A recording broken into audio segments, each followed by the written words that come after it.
혹시 우리나라에서 처음으로 피자를 먹게 된 게 언제인지 아세요? 사실 1960년대 이후부터 서울의 고급 레스토랑이나 호텔에서는 피자를 조금씩 팔고는 있었습니다. 하지만 그때는 아주 극소수의 상류층 사람들만 맛볼 수 있었던 음식이 바로 피자였죠. 대중들에게 이 피자라는 음식이 알려지기 시작한 건 사실 1985년 이후입니다. 그렇다면 이때 우리나라의 피자를 전파한 나라는 어디였을까요? 피자의 본고장은 이탈리아 나폴리라고 다들 알고 있으니까 이탈리아에서 왔다고 생각하는 분이 많은데요. 우리나라의 피자는 사실 미국에서 이 브랜드를 통해 건너왔습니다. 1985년 천신만고 끝에 성신재 대표가 우리나라에 들여온 이 브랜드는 훗날 전 세계 100개가 넘는 국가에 진출하고요. 2만 개에 가까운 매장을 운영하며 세계에서 가장 성공한 피자 프랜차이즈로 성장하게 됩니다. 자, 오늘 알려드릴 프랜차이즈 이야기의 주제는요. 한때 생일날 가고 싶은 레스토랑 1위이자 가족 외식의 상징이었던 브랜드. 온 국민이 함께 즐기는 피자의 대명사 피자헛입니다.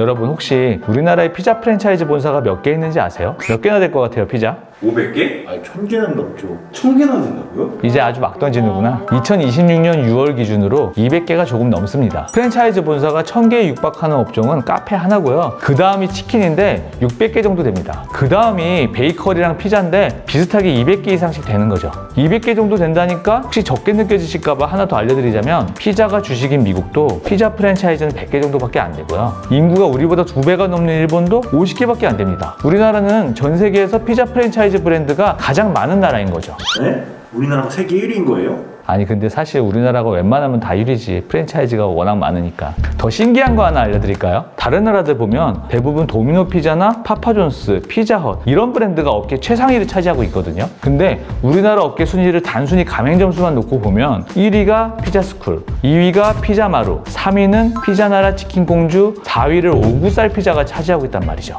전부 국산 토종 브랜드고요. 이 4개 브랜드가 가진 매장 수만 다 합쳐도 무려 2000개가 넘습니다. 그 뒤를 잇는 게 도미노 피자인데요. 그 도미노를 추격하는 브랜드가 또 반올림 피자, 청년 피자, 7번가 피자, 노모어 피자, 고피자 등등 불과 40년 전만 해도 피자의 존재도 모르던 나라가 맞냐 싶은 통계죠. 자, 피자가 뭔지도 모르던 우리나라는 어떻게 이렇게나 다양한 피자를 골라 먹을 수 있는 나라가 된 걸까요? 이 이야기를 하려면 피자의 본고장이 이탈리아 나폴리까지 거슬러 올라가야 합니다. 나폴리 하면 뭐 생각나요? 나폴리 마피아. 김민재? 다 똑같다니까? 원래 피자는 지금처럼 고급 음식이 아니었고요. 밀가루 반죽을 넓게 펴서 그 위에 토마토, 치즈, 채소 같은 걸 올려가지고 구워 먹던 나폴리의 대표적인 서민 음식이었습니다. 19세기 말에 이탈리아의 마르게리타 왕비가 바질을 얹은 피자를 굉장히 좋아하면서 점점 고급 음식으로 진화해 간 거죠. 그 피자가 지금의 고르곤졸라 피자와 함께 이탈리아 양대 산맥으로 불리는 마르게리타 피자입니다. 이때쯤부터 이탈리아 이민자들이 미국으로 엄청 많이 넘어와서 미국의 피자를 전파한 건데요. 그때만 해도 피자라고 하면 이탈리아식 얇고 간결한 피자밖에 없었거든요. 근데 이 피자가 미국의 자본력과 만나면서 빵도 두꺼워지고 페페로니나 고기에 치즈 폭탄까지 얹어지면서 지금의 미국식 피자가 탄생하게 된 겁니다. 게다가 2차 세계대전이 끝나면서 이탈리아에 파병 갔다 돌아온 미군들이 피자를 엄청 찾았거든요. 군대에서 휴가 나와도 피자 땡기지 않아. 나 때는 피자가 군대 휴가 갔다 와서 먹을 수 있는 음식이 아니지. 내가 월급이 10,000원이었는데 피자가 30,000원인데 그러면은 석 달치 월급으로 피자를 먹을 수 없잖아. 엄마한테 사달라고 해가지고. 가난했다니까. 우리 어머니는 피자가 싫다고 하셨어. 1958년 미국 캔자스주의 두 형제 사업가 댄 카니와 프랭크 카니는 이때를 놓치지 않았습니다. 어머니한테 $600를 빌려서 작은 오두막에 피자 가게를 하나 냈는데 이게 오픈하자마자 초대박이 나면서 몇 달 만에 $600는 바로 갚아버리고 곧바로 프랜차이즈 사업을 시작하게 됩니다. 지금도 피자헛 로고를 보면 글자 위에 지붕 같은 게 있거든요. 그게 그때 오두막이라고 해요. 피자헛 프랜차이즈 사업의 시작도 요새와 다르지 않습니다. 맨날 오던 단골이 내가 돈 줄 테니까 나한테 기술 좀 알려줘. 우리 동네에도 하나 내보자. 이렇게 하나씩 늘려나가는 거죠. 가맹사업 시작한 지 4년 후에는 매장이 24개가 됐고요. 7년이 지난 1966년 피자헛의 매장은 140개를 돌파했습니다. 그리고 운명의 1977년 매장 수 4,000개를 돌파했을 때 역사적인 M&A가 성사되는데요. 펩시콜라를 만드는 펩시코 주식회사는 3억 달러, 현재의 가치로는 약 2조 원의 금액에 피자헛을 매수했습니다. 펩시코는 훗날 타코벨과 KFC도 인수하면서 외식업의 공룡으로 성장하게 됐는데요. 시총이 현재 270조에 달한다고 하네요. 왜 콜라 회사가 피자나 치킨에 관심을 가진 거예요? 펩시는 코카콜라랑 경쟁 관계잖아. 근데 코카콜라는 맥도날드 같은 큰 회사에다가 막 공급을 하고 있었단 말이야. 펩시도 그게 필요했던 거지. 그러면 피자헛에서 펩시콜라만 팔아요? 한국 피자헛은 지금 코카콜라랑 계약한 상태야. 그래서 펩시는 안 팔어. 웃기지? 왜 이러는 걸까요? 펩시코가 인수한 피자헛은 80년대에 들어서면서 미국식 패밀리 레스토랑의 선두주자로 자리 잡았고요. 유럽, 아시아, 중동의 호주까지 전 세계에 매장을 내기 시작했습니다. 하지만 우리나라에 피자헛이 들어오는 과정은 쉽지 않았어요. 우리 정부는 그때 경제 성장에 목숨 걸 때라서 외화 유출에 굉장히 민감했거든요. 밀가루랑 치즈 같은 건 다 수입이니까 이런 거 못하게 막기도 하고 로열티 같은 거 외국에 주는 건 상상도 못하던 시절이었습니다. 피자헛도 우리나라에 전혀 관심이 없었어요. 미국이 보기에 우리나라는 피자가 뭔지도 모르는 후진국이었으니까요. 이런 힘든 상황을 극복하고 피자헛을 우리나라에 들여온 분이 바로 얼마 전에 별세한 성신재 대표입니다.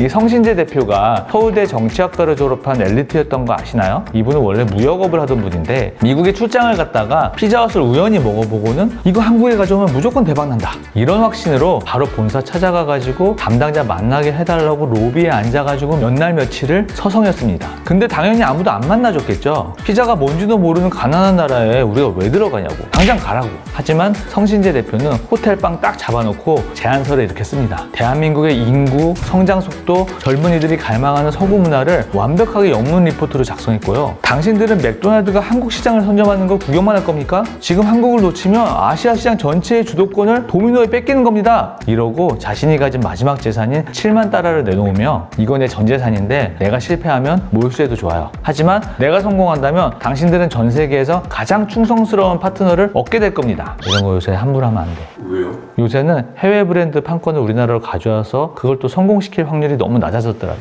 이 동양 청년의 도끼에 감동한 펩시코 본사는 마침내 1983년 한국 내 피자헛 독점 라이센스 영업권을 최종 승인하게 됩니다. 성신재 대표는 바로 한국으로 돌아와서 동신식품이라는 법인을 세운 후 이태원에 피자헛 1호점을 냈는데요. 이게 어느 정도로 성공을 했냐면요. 오픈 첫날부터 이태원 거리가 완전히 마비될 정도로 사람들이 몰렸고요. 매일마다 피자를 1000판씩 팔았다고 하는데 이때 하루 매출이 수천만 원이었다고 합니다. 이때 피자 한 판이 얼마였는지 알아요? 3,000원? 5,000원. 이때도 14,000원 정도 했지. 지금으로 따지면 피자 한 판에 한 15만 원 하는 거야. 이때 피자헛을 간다는 건 지금의 아웃백이나 호텔 레스토랑 가는 느낌이었습니다. 부잣집 아이들 생일 파티랑 가족 기념일 같은 때나 갈 수 있는 곳이었던 거죠. 피자헛은 명동, 압구정, 신촌, 강남역 등 대한민국에서 가장 비싸고 유동인구가 많은 상권마다 본사가 직접 돈을 투자해서 직영 매장을 열었습니다. 그땐 가맹이 아니라 지금의 스타벅스 같은 직영점 체제를 유지했고요. 8년 만에 52개의 매장을 내는데 성공합니다. 이때 피자헛의 연매출은 500억이 넘었고요. 성신재 대표는 개인종합소득세 110억 원을 내며 대한민국 소득세 1위를 찍고 피자왕에 등극했습니다. 하지만 미국이 어떤 나라인가요? 한국 시장이 이렇게 미친 듯이 돈 복사를 하고 있으니까 미국의 본사인 펩시코의 눈이 돌아가기 시작합니다. 한국 시장이 저렇게 노다지였어? 우리가 아예 직접 들어가서 저 이익을 다 먹어야겠다. 로열티 몇 프로만 받기에 너무 아깝잖아. 이런 생각이 든 거죠. 펩시코는 먼저 성신재 대표에게 앞으로 독점 총판 계약 연장은 없다고 통보했습니다. 그리고 1991년에는 한국 피자헛이라는 별도 법인을 한국에 직접 설립해버렸는데요. 성신재 대표가 피땀 흘려 닦아놓은 인프라, 물류 시스템, 피자 대중화의 성과 이런 걸 그대로 홀라당 날로 먹으려고 미국 본사가 직접 한국에 깃발을 꽂고 들어온 겁니다. 명백한 계약 위반이자 대기업의 골목상권 침탈이었죠. 당연히 성신재 대표도 가만히 있지 않았습니다. 이건 전 세계 1위 대기업의 명백한 횡포라며 미국 본사를 상대로 눈물의 법정 소송을 제기하며 온몸으로 맞서 싸웠습니다. 하지만 소송이 길어질수록 말라 죽는 건 한국의 작은 사업가였죠. 압박을 버티지 못한 성신재 대표는 1993년 본사가 제시한 합의금 320억 원을 받고 자신의 지분과 피땀 눈물로 일군 52개 핵심 매장을 본사의 통째로 넘긴 채 피자헛에서 손을 떼게 됩니다. 아, 그때 성신재 피자 차리신 거예요? 그렇긴 한데 성신재 피자는 결과가 그렇게 쏙 좋진 않았지. 한 30개 하다가 말았으니까. 피자헛의 새로운 주인인 한국 피자헛은 성 대표가 닦아놓은 정통 미국식 피자에만 머무르지 않고 한국인들의 입맛을 저격하는 혁신적인 도우 마케팅을 전개했습니다. 이때 나온 메뉴들은 지금도 피자 업계의 표준 포맷이 되고 있는데요. 한국인 입맛에 맞춘 불고기 피자가 이때 탄생했고요. 사람들이 딱딱하다고 테두리를 안 먹으니까 모짜렐라를 테두리 안에 넣은 치즈 크러스트를 개발해서 테두리를 먹으려고 줄을 서는 광경까지 보게 됐죠. 달달한 거 좋아하는 한국인을 위해 고구마 무스를 곁들인 리치 골드도 탄생시켰는데 이게 거의 단짠 조합의 원조라고 보시면 됩니다. 이때부터 샐러드 바도 도입됐죠. 인당 몇천 원만 더 내면 신선한 과일, 과일, 채소, 요거트, 푸딩 이런 걸 무제한으로 먹을 수 있게 해줬고요. 피자헛은 피자만 파는 곳이 아니라 친구들과 모여서 수다도 떨고 데이트도 하는 패밀리 레스토랑이라는 걸 완전히 각인시켰습니다. 그때 접시에 샐러드로 탑 누가 높이 썼나 막 그런 얘기도 하고 그랬는데 이런 것도 모르지? 처음 들어봐요. 대기업이 맡았으니 자본력이 가장 무섭게 발휘된 분야가 어딜까요? 바로 미디어 광고죠. 당시 내노라 하는 스타들이 누구나 거쳐가는 광고가 피자헛 광고였는데요. 김창완, 한예슬, 비, 이승기, 박민영 인기가 한번 터졌다 하면 다들 피자헛 모델로 나왔었죠. 이렇게 엄청난 마케팅과 물량 공세로 전국 매장 400개 돌파라는 대기록을 세우면서 적수 없는 붉은 제국을 완성한 피자헛. 피자헛은 이 왕좌를 지킬 수 있었을까요? 피자헛이 우리가 최고다! 라며 달콤한 샴페인을 터뜨리고 있을 때 그동안 칼을 갈던 강력한 라이벌들이 떼거지로 몰려오기 시작했는데요. 피자헛의 가장 무서운 라이벌은 미스터 피자였습니다. 미스터 피자는 어느 나라에서 가져온 건지 알아요? 미국 아니에요?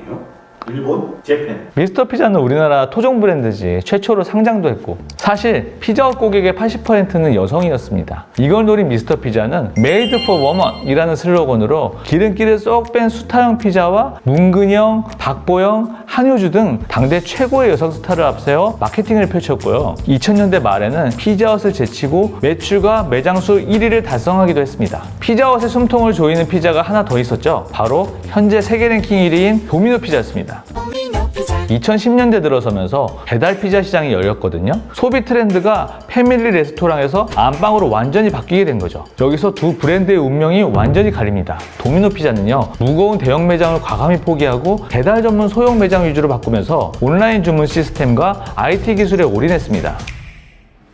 마케팅에도 전혀 밀리지 않았죠. 수지와 공유, 그리고 당대 최고의 인기를 누리던 윤은혜의 1577-3082 이건 아직도 기억이 나실 건데요. 1577-3082 도미노 피자. 피자를 안방 음식으로 바꿔버린 이 영리한 테크와 마케팅의 승리로 도미노 피자는 피자헛을 완벽하게 밟고 2014년 매출 1,800억 원을 기록하며 대한민국 1위 왕자를 차지하게 되었습니다. 자, 배달 피자 시장의 포문을 열어준 도미노 피자와 그때부터 등장한 배달의 민족. 이제 바야흐로 피자 전쟁의 포문이 열렸습니다. 단돈 10,000원짜리 한 장이면 라지 피자를 먹을 수 있는 피자스쿨과 피자마루, 치킨과 피자를 한 번에 묶어 파는 피자나라 치킨공주, 그리고 또 다른 글로벌 피자 파파존스. 소비자들은 의문이 생기기 시작했죠. 아니, 배민만큼은 10,000원짜리 피자가 널렸는데 내가 굳이 피자헛에서 30,000원 넘는 돈을 주고 피자를 시켜 먹어야 해? 이때부터 피자헛이 수십 년간 쌓아올린 프리미엄의 경계가 완벽하게 무너져 내리기 시작한 거죠. 연매출 3,000억이었던 피자헛은 2015년에는 결국 1,100억까지 떨어졌고요. 야심차게 운영하던 대형 직영점들은 매달 수천만 원씩 적자를 내는 애물단지로 전락했습니다. 이때 한국 피자헛은 프랜차이즈 역사상 가장 잔인한 책임 회피 전략을 선택하는데요. 2015년 전국에 있던 75개의 직영점 중 61개를 하루아침에 가맹점으로 강제 전환하거나 폐점시켜버렸습니다.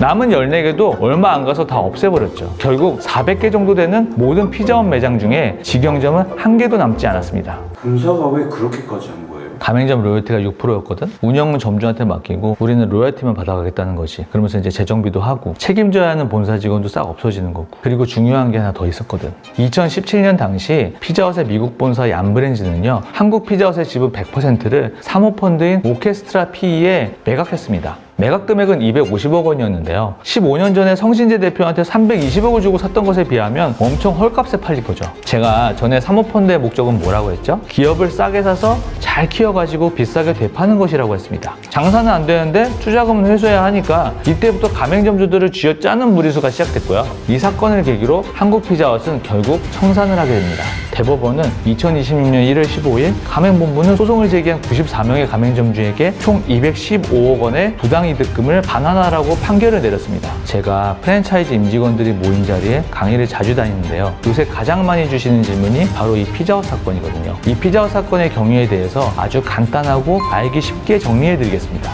피자헛은 원래 가맹점주한테 매출의 6%라는 로열티를 받고 있었습니다. 그리고 피자를 만드는 데 필요한 치즈, 피망, 콜라, 피클, 소스 이런 걸 가맹점에게 공급했겠죠. 근데 대부분의 가맹본부는 물품을 사온 가격 그대로 가맹점주한테 공급하지는 않죠. 가져온 도매가에서 마진을 조금 붙여서 가맹점에 공급합니다. 치즈 이만큼을 10,000원에 사와서 이걸 11,000원에 공급을 하면 중간에서 가맹본부가 1,000원의 이익을 가져가는 구조죠. 가맹사업법에서는 이 1,000원을 차익 차액 가맹금이라고 합니다. 피자헛 94명의 가맹점주는 아니 로얄티를 6%나 가져가면서 여기서 또 떼냐? 이거 다시 돌려줘! 이걸로 소송을 걸게 된 거예요. 근데 이 구조가 프랜차이즈의 핵심이잖아요. 가맹점 운영에 필요한 필수 품목을 가맹본부가 가져와서 마진을 남겨가지고 가맹점주에게 넘긴다. 수십 년간 어느 누구도 문제를 삼지 않았던 이 차액 가맹금. 이 차액 가맹금을 수취하는 게 절대 불법이 아니란 말이죠. 심지어 정보공개서에 다 기재합니다. 우리는 작년에 총 얼마, 총 몇 프로의 차액 가맹금을 수취했습니다. 이렇게 말이죠. 그래서 저희 같은 업계 전문가들은 에이 이게 소송이 되겠냐? 당연히 본사가 이기지. 이랬었단 말이에요. 근데 점주 측 변호인단이 아주 기가 막히게 쟁점을 다르게 파고 들어갔습니다. 가맹계약서에 차액 가맹금을 챙긴다고 안 써놨잖아요. 서로 합의도 안 하고 챙겨가는 게 어디 있습니까?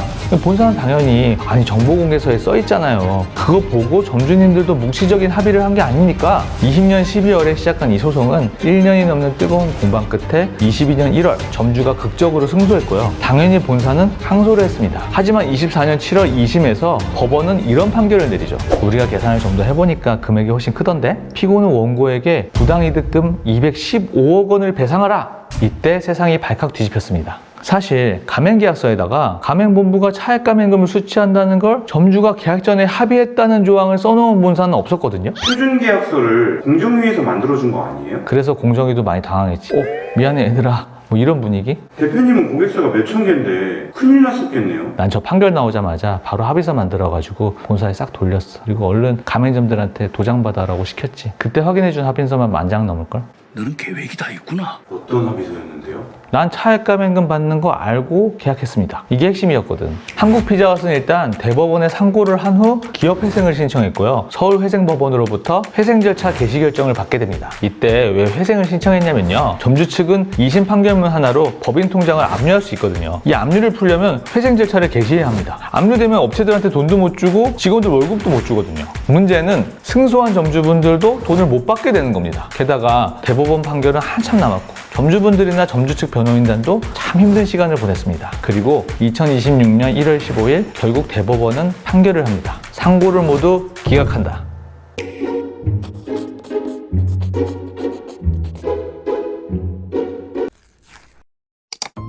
대한민국 외식 산업을 선도하던 피자헛은 이렇게 공중분해가 되었습니다. 본사 법인은 감당할 수 없는 빚을 안고 청산이라는 서글픈 수순을 밟게 되었죠. 저는 이 비참한 결말을 보면서 자꾸만 한 사람의 얼굴이 아른거렸습니다. 1985년 어려운 역경 속에 우리나라의 피자헛을 가져온 고 성신재 대표. 23년 말 오랜 투병 끝에 세상을 떠나던 그는 망가져버린 피자헛을 보며 어떤 생각을 하셨을까요? 성신재 대표가 모진 풍파 속에도 끝까지 피자헛을 놓치지 않았더라면 이 세상은 어떻게 바뀌었을까요? 도미노 피자의 왕자를 내주지 않았을까요? 하지만 한 가지 분명한 사실은 있습니다. 오늘날 우리가 너무도 쉽게 수백 개 브랜드의 피자를 비교하면서 먹을 수 있는 이유, 그 출발점에는 성신재의 피자헛이 있었다는 사실입니다. 피자헛은 지난 4월 투자회사인 PH코리아를 통해 새롭게 정보공개서를 등록했고요. 남아있는 임직원과 300여 개의 매장을 살리기 위해 산소호흡기를 달았습니다. 과연 새로운 주인을 맞이한 피자헛은 다시 왕자를 탈환하여 영광을 누릴 수 있을까요? 그리고 피자헛이 쏘아올린 공으로 인해 우리나라의 프랜차이즈 사업은 어떻게 변해가게 될까요? 여러분의 생각을 댓글로 달아주시고요. 영상이 도움되셨다면 구독과 좋아요 부탁드립니다.